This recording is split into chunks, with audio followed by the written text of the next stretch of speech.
Hello friends, welcome to study stage. तो आज की इस वीडियो में हम लोग क्लास 10th के क्षेत्रमिति चैप्टर से जितने भी सारे फॉर्मूला बन सकते हैं उन सारे फॉर्मूला को यहाँ पे हम लोग डिस्कस करने वाले हैं। जब भी आपके क्लास 10th के बोर्ड एग्जाम होंगे तो वहाँ पे जो भी क्षेत्रमिति से रिलेटेड क्वेश्चन आएंगे, सवाल आएंगे, तो आपको जो है उस फॉर्मूला से होकर ही गुजरना पड़ेगा। जब तक आपका फॉर्मूला क्लियर नहीं होगा तब तक आपसे क्वेश्चन बनेगा नहीं। तो सबसे पहले आपको क्षेत्रमिति के जितने भी सारे फॉर्मूले हैं, सारे इंपॉर्टेंट फॉर्मूले यहाँ पे मैंने लिख रखे हैं।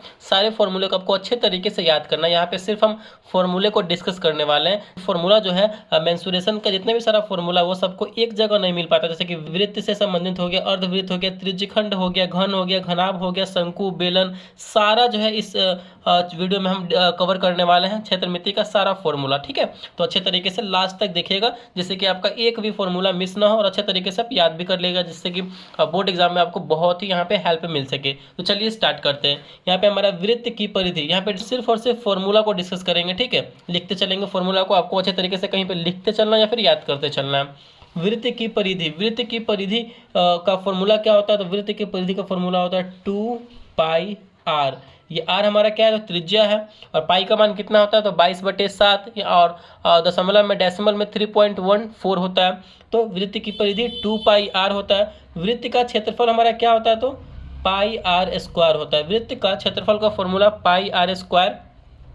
वृत्त का व्यास जिसे हम सूचित करते हैं डायमीटर होता है हमारा। वृत्त का व्यास हमारा क्या होता है? तो वृत्त का व्यास जब भी निकालना हो तो हमें 2 में r से गुना कर देना पड़ेगा, यानी त्रिज्या में हमें 2 से गुना करना पड़ेगा तो हमारा वृत्त का व्यास निकल जाएगा। वृत्त के व्यास इक्वल टू 2r। वृत्त की त्रिज्या जो हमारा रेडियस होता है वो निकालने के लिए क्या करना पड़ेगा? तो हमें व्यास में 2 से भाग दे देना पड़ेगा, यानी d/2 कर देंगे। तो वृत्त की त्रिज्या का फॉर्मूला होता है d/2, यानी व्यास बटे 2। अर्धवृत्त की परिधि, अर्धवृत्त की परिधि हमारा यहाँ पे क्या होता है?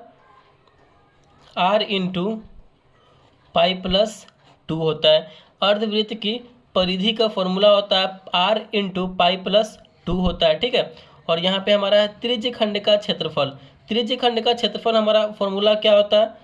θ/360 डिग्री गुने पाई r स्क्वायर। त्रिज्यखंड का क्षेत्रफल का फॉर्मूला होता है θ/360 गुने पाई r स्क्वायर। आगे देखते हैं। नेक्स्ट है हमारा त्रिज्यखंड के चाप की लंबाई। त्रिज्यखंड के चाप की लंबाई निकालना हो तो उसके लिए हमें कौन सा फॉर्मूला लगाना पड़ेगा? तो θ/360 डिग्री गुने 2 पाई r। त्रिज्यखंड के चाप की लंबाई निकालने के लिए θ/360 डिग्री गुने 2 पाई r। लघुखंड का क्षेत्रफल, लघुखंड का क्षेत्रफल का फॉर्मूला हमारा यहाँ पे क्या होता है? θ/360 गुने पाई r square minus 1/2 sine theta r square. ठीक है, लघुखंड का क्षेत्रफल θ/360 गुने पाई r square minus 1/2 sine theta r square. ठीक है, नेक्स्ट हमारा वृत्तखंड के दीर्घखंड का क्षेत्रफल। देखिए, वृत्त के दीर्घखंड का क्षेत्रफल अगर हमसे पूछा जाए तो इसका फॉर्मूला हमारा हो जाएगा 360 माइनस थीटा बटे में 360 गुने पाई r स्क्वायर। ये हमारा डिग्री होता है 360 डिग्री माइनस थीटा बटे 360 गुने पाई r स्क्वायर। ठीक है, ये हमारा हो गया वृत्त के दीर्घखंड का क्षेत्रफल। नेक्स्ट है घन का वक्र पृष्ठ का क्षेत्रफल क्या होता है? तो घन के वक्र पृष्ठ का यहाँ पे क्षेत्रफल निकालने के लिए हमारा हो जाएगा, घन के वक्र पृष्ठ का क्षेत्रफल का फॉर्मूला हमारा हो जाएगा 4a स्क्वायर। a यहाँ पे हमारा भुजा है तो 4 गुने भुजा स्क्वायर। घन का कुल पृष्ठ का क्षेत्रफल हमारा हो जाएगा 6a स्क्वायर, यानी 6 गुने भुजा स्क्वायर। ठीक है, ये यहाँ पे भुजा को डिनोट कर रहा है। नेक्स्ट है हमारा घन का आयतन। यहाँ पे घन का आयतन पूछा जा रहा है तो घन का आयतन भुजा स्क्वायर, सॉरी भुजा क्यू हो जाएगा। आयतन है यहाँ पे तो घन का आयतन भुजा क्यू, यानी AQ। नेक्स्ट है हमारा घनाभ का वक्र पृष्ठ का क्षेत्रफल। घनाभ के वक्र पृष्ठ का क्षेत्रफल का फॉर्मूला होता है 2h into L plus B. देखिए यहाँ पे h का मतलब होता है हाइट यानी ऊंचाई, L का मतलब होता है लेंथ यानी लंबाई, और B का मतलब होता है ब्रेथ यानी चौड़ाई, यानी 2 गुने ऊंचाई इंटू लंबाई प्लस चौड़ाई। ठीक है, ऐसे आप इसको देखते चलिए।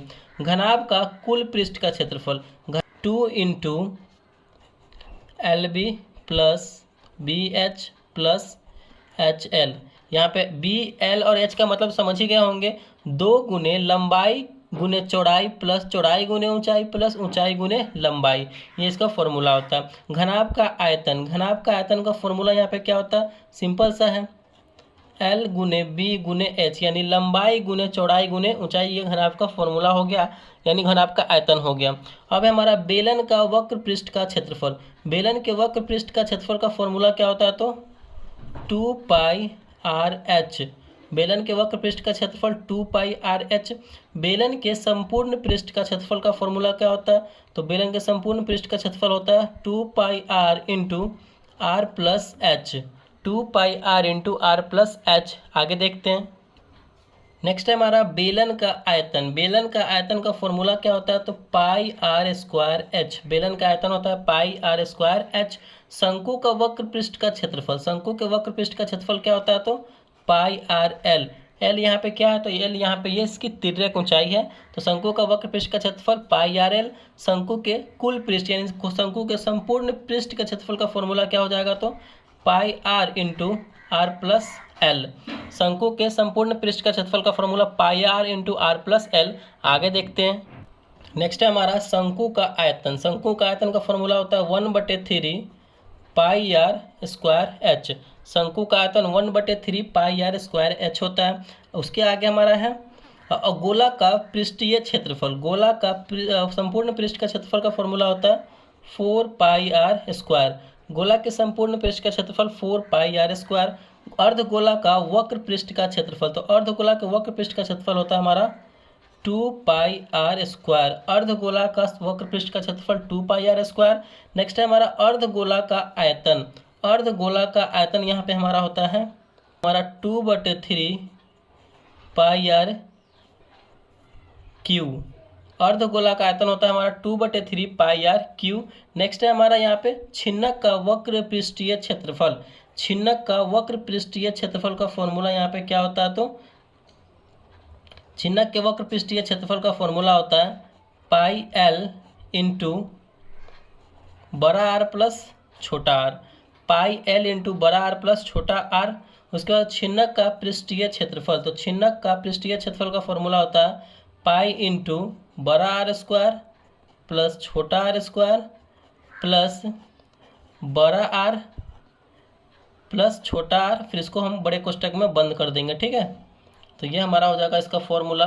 आगे देखते हैं, नेक्स्ट यहाँ पे हमारा क्या है, छिन्नक का आयतन, तो छिन्नक का आयतन हमारा क्या होता है, थोड़ा सा बड़ा बड़ा है, इसको अच्छे तरीके से याद करते चलिएगा, 1/3 पाई एच इंटू बड़ा आर स्क्वायर प्लस छोटा आर स्क्वायर प्लस बड़ा आर इंटू छोटा आर, ये हमारा छिन्नक का आयतन हो जाएगा। नेक्स्ट है छिन्नक की तिर्यक ऊंचाई, छिन्नक की तिर्यक ऊंचाई का फॉर्मूला जो एल होता है हमारा, वो कैसे निकालेंगे, तो root under H square plus बड़ा आर माइनस छोटा आर का होल स्क्वायर, ये हमारा छिन्नक की तिर्यक ऊंचाई का फॉर्मूला हो जाएगा।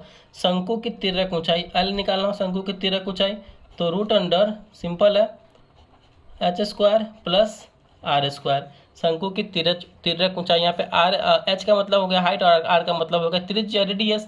तो ये थे हमारे 29 मोस्ट इंपॉर्टेंट मेंसुरेशन से रिलेटेड फॉर्मूला क्षेत्रमिति का सूत्र क्लास 10th के लिए। तो आई होप ये वीडियो आपको अच्छे तरीके से यहाँ पे फॉर्मूला अच्छे तरीके से समझ में आया होगा। सारे फॉर्मूला को अपने कॉपी में लिख लीजिए और अच्छे तरीके से अपने दिमाग में सेट कर लीजिए, याद कर लीजिए। जब भी मेंसुरेशन का आपके सामने क्वेश्चन आएगा तो आपको जो है इस फॉर्मूला को याद करना पड़ेगा, तभी जाकर के वो क्वेश्चन आपसे बनेगा। तो आई होप ये वीडियो आपको अच्छा लगा होगा, हेल्पफुल होगा आपके लिए। तो वीडियो को अगर अच्छा लगा तो प्लीज़ वीडियो को लाइक कीजिएगा, चैनल पर नया है तो चैनल को सब्सक्राइब जरूर कीजिएगा। Thank you.